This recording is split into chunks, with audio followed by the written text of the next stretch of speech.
সংচিয়ন মনে করে তাকে বাঁচানোর জন্য লোক আসছে। তখন তাকে আটকে ফেলে তার সাথে থাকা মেয়েটি। তাকে বলে, দেখো, এখন যদি তুমি সবার সামনে চলে আসো তাহলে এরা আমাদের ধরে নিয়ে কালকুটুরিতে বন্দি করে রাখবে আর রাজার জন্য দাসী বানিয়ে রাখবে। প্লিজ তুমি তোমার মুখ বন্ধ করে রাখো। তখনই আমরা দেখতে পাই যে তারা লুকাতে চেষ্টা করলেও তাদেরকে ধরে ফেলা হয়। তাদেরকে ধরার পর তারা উল্টাপাল্টা কথা বলতে শুরু করে, কিন্তু কোনো কাজ হয় না। ইয়ংজিয়ং যখন বুঝতে পারে এখান থেকে সে বের হতে পারবে না, এখানে অনেকগুলো মহিলা ছিল, তখন সে অনেক বেশি ভয় পেয়ে যায়। মনে মনে ভাবে যে ইতিহাসে যে জালিম রাজার কথা শুনেছিলাম ওই জালিম রাজার কপালেই আমি পড়ে গেলাম। তখন তার সাথে থাকা মেয়েটি বলে, এখান থেকে বের হওয়ার কোনো রাস্তা নেই, তাই তুমি এত লাফালাফি করো না, এখানেই আমাদের থাকতে হবে। আর যদি এখান থেকে যেতে হয় তাহলে আমাদের কালকুটুরিতেই বন্দি হতে হবে।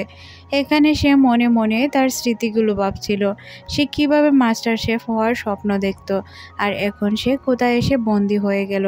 এখানে তাকে এমনভাবে বন্দি করে রাখা হয়েছিল সে তো কথাই বলতে পারছিল না। তখন তার অনেক খারাপ লাগছিল। আর সে কিভাবে এখানে এলো আর ওই রাজার কথা চিন্তা করতে থাকে যে রাজা তাকে কেন এত শাস্তি দিচ্ছে, এই শাস্তিটা তার জন্য ঠিক হচ্ছে না। পরের সিনে তাকে নিয়ে আসা হয় রান্নাঘরে। রান্নাঘর দেখে তো সে অনেক খুশি হয়ে যায়, কারণ রান্নাঘর তার সবচেয়ে পছন্দের জায়গা ছিল। তখন আমরা দেখতে পাই কিছু লোক এসে তাকে বলে যে এখানেই তাদেরকে কাজ করতে হবে। এখানে কেউ রান্নাঘরে কাজ করা পছন্দ করত, আবার কেউ একদমই পছন্দ করতো না। কিন্তু আমরা তো খুব ভালো করেই জানি যে সে যেহেতু শেফ ছিল তাই সে রান্নাঘরে কাজ করা অনেক পছন্দ করত। তাই সে রান্নাঘরের প্রত্যেকটি জিনিস খুব আনন্দ নিয়ে দেখতে শুরু করে। কিন্তু এখানে থাকা লোকজনকে দেখে সে ভয়ও পাচ্ছিল যে কিভাবে সে কি করবে, কিছুই সে বুঝতে পারছিল না। এদিকে রাজা তার সৈন্যদেরকে ওই জায়গায় পাঠায় যে জায়গায় ইয়নহি ছিল। তখন আমরা দেখতে পাই ইয়নহির মাথার বেল্ট তার হাতে পড়ে যায়। রাজা বুঝতে পারে যে এই মেয়েটিকে সে খুঁজছিল এই মেয়েটি নিজেই তার জালে ধরা পড়েছে, তাই সে চিন্তিত হয় না। এদিকে আমরা ইয়ংহিকে দেখতে পাই যে কিনা রান্নাঘরে চলে আসে। আর রান্নাঘর তো তার প্রিয় জায়গা ছিল, আমরা খুব ভালো করেই জানি। সে এই শাহী জিনিসপত্র দেখে অনেকটাই অবাক হয়, কারণ এই শাহী জিনিসপত্র সে শুধু মুভিতেই দেখেছিল। বাস্তবে দেখে সে মহাখুশি। সাথে সে অনেক জিনিসপত্র দেখতে পায় যেগুলো সে কখনোই দেখেনি। মানুষকে সে উল্টাপাল্টাভাবে রান্না করতে দেখে অবাক হয়ে যায়। মনে মনে ভাবে এইসব এরা কি রান্না করছে। কেউ তো তিতো স্যুপ বানাচ্ছিল, আবার কেউ মূলা কাটছিল। তারা নাকি মূলার স্যুপ তৈরি করবে, কিন্তু মূলার স্যুপ তৈরি করার জন্য এখানে কোনো জিনিসপত্রই ছিল না। ইয়নহি মনে মনে ভাবে যে ঠিকঠাকভাবে কিভাবে রান্না করা যায়, রান্নার জন্য তো অনেক উপকরণ প্রয়োজন।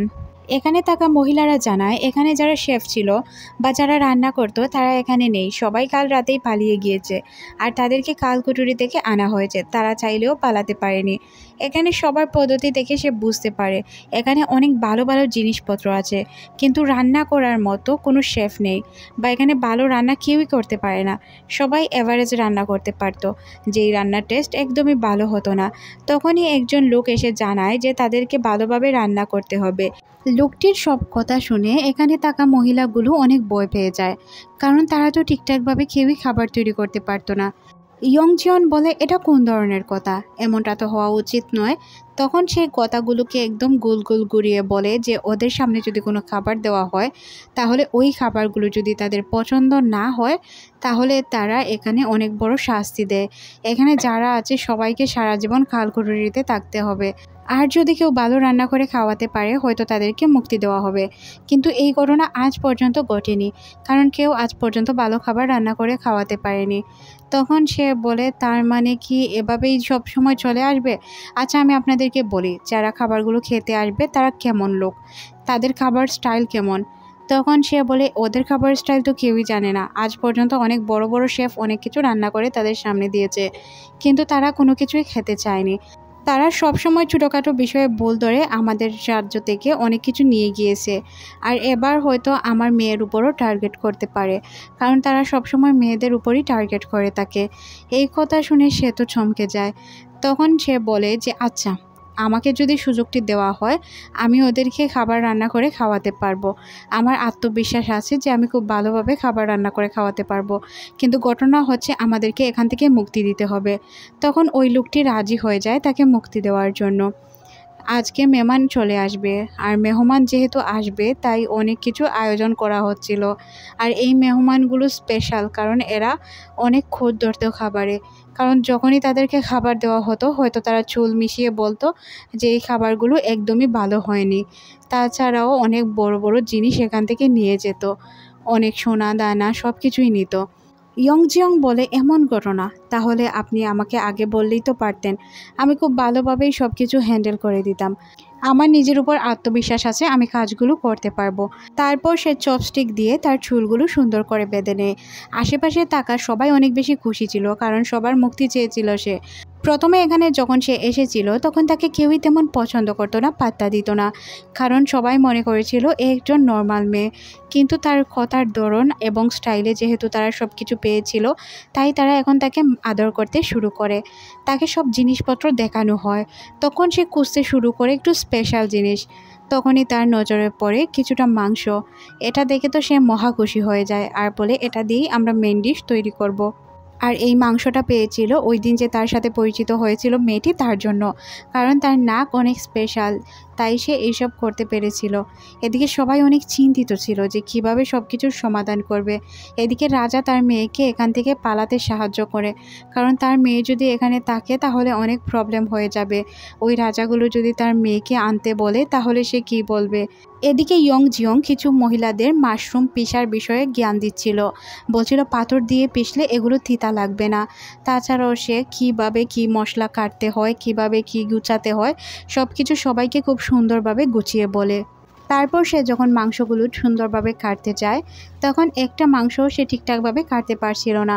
ছুরি দিয়ে মাংসগুলো কাটা অনেক কষ্টের ছিল, তাই তার বাবার দেওয়া ওই পুরনো বইয়ের কথা মনে পড়ে যায়।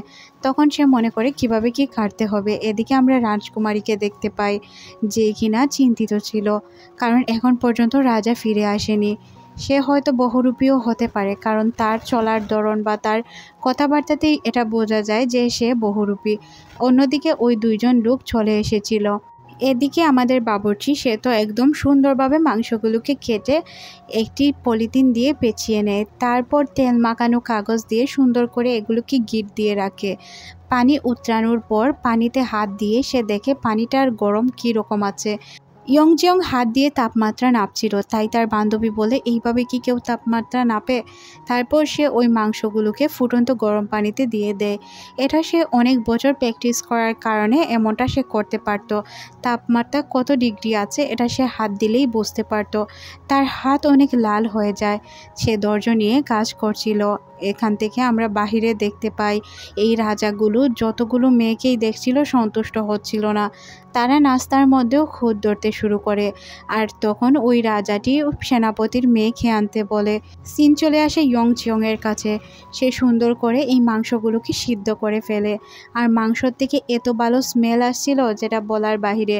অনেকেই ভাবছিল হয়তো এগুলো সিদ্ধ হয়নি ঠিকঠাকভাবে, কিন্তু যখন তারা এগুলো খায় তখন বুঝতে পারে এগুলো অনেক ভালো হয়েছিল, আর খাবারের টেস্ট অতুলনীয় ছিল। এদিকে তারা তো অপেক্ষা করছিল খাবারের জন্য। যখন তাদের সামনে খাবার দেওয়া হয় তারা এই সাধারণ খাবার দেখে অনেকটাই অবাক হয়ে যায় আর বলে, এগুলো কোন ধরনের খাবার? খাবার তো একদমই ভালো লাগছে না। এক পদের খাবার দিয়ে আমরা কিভাবে খাবার শেষ করব? না, এইসব খাবার খাওয়া যাবে না, এই ফালতু খাবার আমরা খাবো না। আমাদের সামনে বাবুর্চিগুলোকে নিয়ে আসা হোক, আমি বাবুর্চিদের দেখতে চাই কোন বাবুর্চি এই বাজে রান্নাগুলো করেছে। তখন আমরা ইয়ংজিয়নকে দেখতে পাই, যাকে আনা হয়। তখন সে বলে, রান্নাগুলো টেস্ট না করে আপনারা কিভাবে বলতে পারেন রান্না খারাপ? তখন সে বলে, মেয়ে তোমার এত বড় সাহস, আমাদের মুখের উপর কথা বলছো, এতে তোমার মৃত্যুদণ্ড হতে পারে। তখন আমরা দেখতে পাই যে এখানে থাকা সেনাপতির মেয়েকেও এখানে বেঁধে নিয়ে আসা হয়। সেনাপতি নিজের মেয়েকে দেখে তার রাগ কন্ট্রোল করতে পারে না, কিন্তু সে চাইলেও এখানে কিছু বলতে পারতো না। ইয়ংজিয়ং তার কথার মাধ্যমে ওই রাজাগুলোকে উলচাতে থাকে। তারা যাতে খাবারগুলো টেস্ট করে এই জন্য তাদেরকে বাধ্য করার চেষ্টা করে। বারবার বলছিল খাবারগুলো টেস্ট না করে আপনারা বিচার করতে পারেন না। তখন এখানে থাকা একটি লোক বলে, তুমি যদি তোমার নিজের মৃত্যুদণ্ড স্বীকার করো আর সাথে সবার, তাহলে আমি এই খাবারগুলো টেস্ট করে দেখব। ইয়ংজিয়ং নিজের উপর ভরসা ছিল, তাই লোকটিকে খাবার টেস্ট করার কথা বলে। লোকটি যখন খাবার টেস্ট করে তখন সে বুঝতে পারে যে খাবার অনেক মজার। তাকে দেখে মনে হচ্ছিল তার মুখের ভিতর টেস্টগুলো বাস্ট করে আছে, আর সে কি দিয়ে কি তৈরি করেছে কোনো কিছুই বুঝতে পারে না। আর এই ধরনের খাবার সে আজ পর্যন্ত খায়নি, খাবারটি এত টেস্টি। আমরা মনে করি হয়তো সে বলবে খাবার ভালো হয়েছে, কিন্তু সে উল্টো গানি গায়, বলে খাবারগুলো একদমই ভালো হয়নি, এগুলো কোনো খাবার হলো। ইয়ং জিয়ান সাধারণ খাবারের উপর কিছুটা লেকচার দেয়। তারপর আমরা দেখতে পাই এখানের মন্ত্রীও খাবার টেস্ট করে। মন্ত্রীর খাবার অনেক ভালো লাগে, তাই সে দাবাং পরিবারকে মারতে আসে, কিন্তু এখানে তার ছেলে তাকে মারতে আটকায়, বলে সব দোষ এই রাঁধুনির, যা করেছে এই রাঁধুনি করেছে। তারপরে আমরা দেখতে পাই তাকে এখান থেকে উঠিয়ে নিয়ে যাওয়া হয়, তাকে মৃত্যুদণ্ড দেওয়ার জন্য বলা হয়। এদিকে আমরা দেখতে পাই তাকে যখন নিয়ে যাওয়া হবে তখন এখানে রাজা চলে আসে। রাজা এসে বলে, থামাও, আগে আমি খাবারগুলো টেস্ট করে দেখব, তারপর বোঝা যাবে কি হয় না হয়।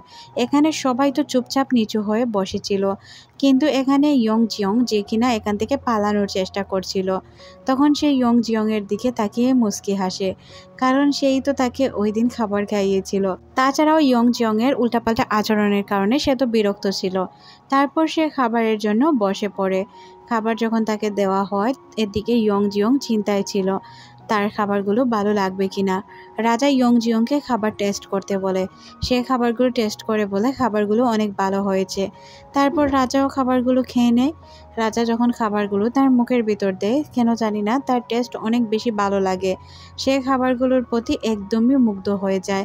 খাবার সে এক নাগাড়ে খেতে শুরু করে।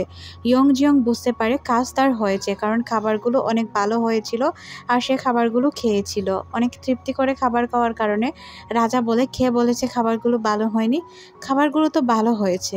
এখানে থাকা সেনাপতি বলে, আমার ভুল হয়েছে, আমি মূর্খ ছিলাম। তখন ইয়ং জিয়ংয়ের মুখে কিছুটা হাসি ফুটে।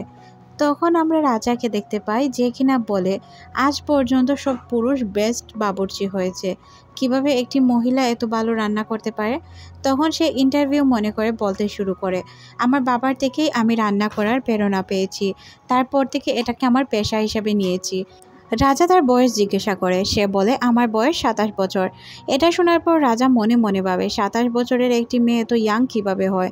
তখন তাকে জিজ্ঞাসা করা হয় সে সিঙ্গেল কিনা, তার বাচ্চা কাচ্চা আছে কিনা। তখন সে বলে যে না, আমি পিওর সিঙ্গেল। এই কথা শুনে সবাই আকর্ষণ নিয়ে তার গ্রামের নাম জিজ্ঞাসা করে, কিন্তু সে এখানে ওই ঘটনাটি ঘটিয়ে দেয়। সে বলে যে আমি ফিউচার থেকে এসেছি, আমি ভবিষ্যৎ থেকে এসেছি। একথা শোনার পর রাজা তো তাকে পাগল মনে করে, আর পাগল মনে করে তাকে পাগলাগাড়াতে বন্দি করার কথা বলে। এটা শুনে সে তো অবাক হয়ে যায়, কারণ সে এত ভালোভাবে সব কিছুর রিপ্লাই করলো, তারপরেও কেন তাকে এখান থেকে বন্দি করা হবে, তাকে কেন ছেড়ে দেওয়া হলো না, সে কিভাবে ফিউচারে যাবে। ফিউচারে না গেলে তো সব কিছু সমাধানও হবে না। এখানে থাকা সবাই তাকে বলে, যতদিন না পর্যন্ত তার আসল পরিচয় ফিরে পাওয়া যাচ্ছে বা সে কে এটা জানা যাচ্ছে, ততদিন তাকে এখানেই বন্দি করে রাখা হোক। এখানে থাকা মন্ত্রী বলে ওঠে যে, রাজা সাহেব, আপনি মেয়েদের দিকে নজর সরিয়ে এখন একটু রাজদরবারের দিকে নজর দিন। একথা শোনার পর সে অনেক রেগে যায় মন্ত্রীর উপর, আর মন্ত্রীর দিকে ছুরি তাক করে বলে যে আমি কি করব না করব আমি বুঝে নিব। এদিকে আমরা দুই বান্ধবীকে বন্দি অবস্থায় দেখতে পাই। তারা চিন্তা করে কিভাবে এখান থেকে পালাবে। ইয়ং জিয়ং বলে যে আমি যদি আমার ব্যক্তি একবার খুঁজে পেয়ে যেতাম তাহলেই আমার সব সমাধান হয়ে যেত। ফিউচারে কিভাবে যাওয়া যায় এটা নিয়ে আমি রিসার্চ করতাম, বুঝতাম যে আমি ফিউচারে কিভাবে যেতে পারবো। হয়তো আমার এই ব্যাগে থাকা বইয়ের মাধ্যমেই আমি ফিউচারে যেতে পারতাম, সাথে তোমাকেও নিয়ে যেতাম। তখন সে বলে যে না, আমি যেতে চাই না, আমি রাজদরবারের একজন রাঁধুনি হতে চাই। তখন সে বলে, আচ্ছা যাই চাও আমি তোমাকে হতে দিব। তখন সে তাকে জানায় যে একটি গাছের উপর তার এই ব্যাগটি আটকে রয়েছে। রাজা রাতের বেলায় বাহিরে দাঁড়িয়ে চাঁদ দেখছিল। তখন এখানে তার সেনাপতি চলে আসে। তার সেনাপতি তার সাথে ফাইট করে। অনেকক্ষণ ফাইট করার পর সে ক্লান্ত হয়ে বসে থাকে। তার সেনাপতিকে বলে, এখানে যেই মেয়েগুলো বন্দি আছে ওই মেয়েগুলোকে এখান থেকে ছাড়ানো হোক, সবাইকে মুক্তি দেওয়া হোক, কারণ আমি চাই না এইসব প্রথা, কারণ এইসব প্রথা একদমই ঠিক নয়। কারণ সে শুনেছিল ইয়ং জিয়ংয়ের কাছ থেকে, সে বলেছিল এই প্রথাগুলো শুধু মেয়েকে ব্যবহার করার জন্য, তাছাড়া আর কিছুই না। আর এই প্রথাগুলো হয়তো এই জন্যই চালু করে রাখা হয়েছিল। তার এই প্রথাগুলো ভালো লাগে না, তাই সে এখানে সবাইকে মুক্তি দেওয়ার কথা বলে। আর সবাইকে যখন মুক্তি দেওয়া হয়, ইয়ং জিয়ং এখানে অনেক খুশি হয়ে যায়। সে প্রথমেই তার ব্যক্তি খোঁজার জন্য যাবে, এই জন্যই প্ল্যান করে তাদের কালকুঠুরি থেকে জেলে রাখা হয়। তখনই রাজাকে এসে তার সেনাপতি বলে ওই দুই মেয়ে পালিয়ে গিয়েছে। আসলে সে ইয়ং জিয়ং এর কথা বলছিল। এদিকে আমরা জঙ্গলের মধ্যে ইয়ং জিয়ং আর তার বান্ধবীকে দেখতে পাই। তারা দুইজন রাস্তা দিয়ে হাঁটছিল। ইয়ংজিয়ং তার বান্ধবীকে বলে সে তাকে ভবিষ্যতে নিয়ে যাবে, তবে এখানে ইয়ংজিয়ংয়ের বান্ধবী ভবিষ্যতে যেতে চাচ্ছিল না। সে বলে আমি এখানে শাহী বাবুর্চি হতে চাই, এটাই আমার প্ল্যান। তখন সে বলে আচ্ছা পাওয়া যাবে, আমি তোমাকে রান্না শেখাবো। তারপর তারা একটি জায়গায় এসে তার ব্যাগ খুঁজতে শুরু করে। ব্যাগ যখন খুঁজছিল, খুঁজতে খুঁজতে এক পর্যায়ে আমরা দেখতে পাই তারা একদম পাহাড়ের চূড়ায় এসে পৌঁছে যায়, কিন্তু ব্যাগ তো তারা কোনোভাবেই খুঁজে পাচ্ছিল না। তখনই এখানে রাজা চলে আসে, আর রাজাকে সে বলে যে আমি এখান থেকে পালানোর জন্য আসিনি, আমি ব্যাগ খোঁজার জন্য এসেছি। তখন কিছুক্ষণ খোঁজাখুঁজির পর সে দেখতে পায় ব্যাগ তো আশেপাশেই রয়েছে, ব্যাগ তো দূরে কোথাও নেই। এখানে ইয়ংজিয়ং তাকে দেখে অনেক বেশি ভয় পেয়ে যায়। তখন সে তার লোকদেরকে লাগায়, বলে ব্যাগটি নিয়ে আসার জন্য। লোকগুলো যখন ব্যাগটা নিয়ে আসে তখন সে ব্যাগটি হাতে নেয়। হাতে নেওয়ার পর বলে এটাই তো সব প্রবলেম, তাই না? এই কথা বলে সে ব্যাগটাই ফেলে দেয়। ইয়ংজিয়ং এখান থেকে লাফ দেওয়ার চেষ্টা করে, কিন্তু রাজা তাকে লাফও দিতে দেয় না। কেন জানি না সে তার সাথে এমন শত্রুতা করছিল। ইয়ংজিয়ং বলে এটাই হচ্ছে আমার সবচেয়ে বড় অস্ত্র, এটাকেই কেন ফেলে দেওয়া হলো? আর তার কথা শুনে তাকে এমনভাবে বন্দি করা হয়, তাকে দেখে মনে হচ্ছিল সে একজন চুড়েল। তখন তারা দুইজন মিলেই আলোচনা করছিল যে কিভাবে এই ব্যাগটি খুঁজে পাওয়া যাবে। তার সাথে থাকা বান্ধবী বলে ব্যাগের কথা ভুলে যাও, এখানে আমরা আটকা পড়েছি, এখান থেকে কিভাবে ছাড়া পাবো এটা নিয়ে চিন্তা করো। এখানে আমরা রাজাকে দেখতে পাই যে কিনা ইয়ংজিয়ং এর দিকে তাকিয়ে থাকে। ইয়ংজিয়ং মনে মনে ভাবে আমার কাছে যদি গুলি থাকতো তাহলে এই রাজাকে গুলি করে মেরে দিতাম। এদিকে আমরা ওই রাজকুমারীকে দেখতে পাই যে কিনা সবসময় সেনাপতির সাথে মিলে থাকতো।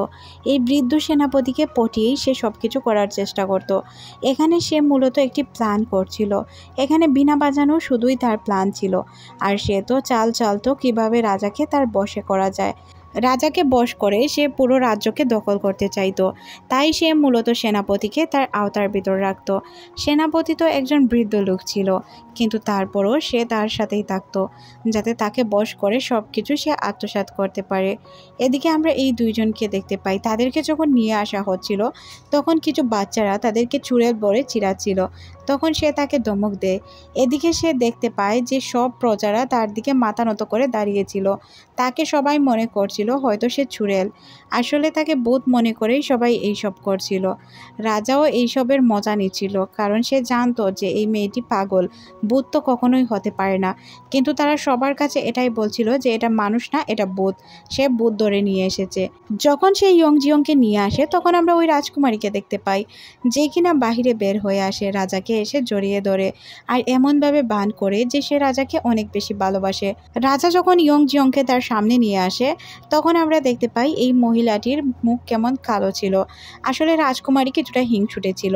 রাজা ইয়ংজিয়ংকে দেখিয়ে রাজকুমারীকে বলে ও অনেক ভালো রান্না করে, অনেক ভালো বাবুর্চি।